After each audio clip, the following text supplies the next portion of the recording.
Ouais, les gars de l'AES, venez ici. Venez écouter Poutine. Vous pensez que c'est la Russie qui est là se battre au Sahel pour vous là. Venez écouter Poutine. Les illettrés comme ça. Vous êtes là seulement pour faire la propagande. Un accord a été conclu entre les autorités maliennes et les compagnies privées. Ils sont satisfaits du travail. L'État russe ici n'y est pour rien.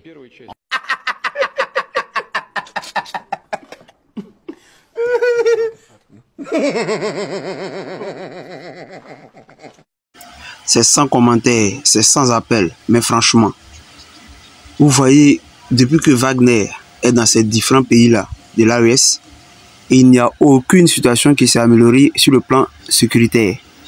Toujours des victimes qui s'empilent.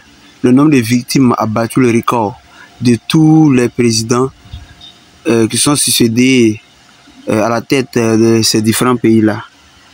Et je crois que les peuples de ces différents pays doivent leur demander un bilan sur le plan sécuritaire.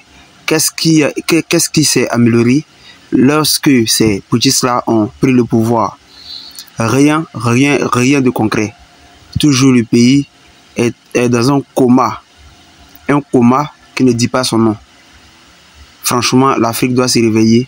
Quand on voit tout ceci, franchement, ça fait mal au cœur que des pays qui se disent souverains, alors que quand on voit ça, c'est paradoxal. Parce que quand on se dit souverain, c'est l'armée nationale qui doit monter au créneau pour pouvoir arrêter tous ces djihadistes-là. Mais hélas, c'est le contraire que nous voyons. Franchement, ça fait mal de voir toujours des pays africains qui donnent leur destin à un groupe de mercenaires russes. Franchement, c'est dommage.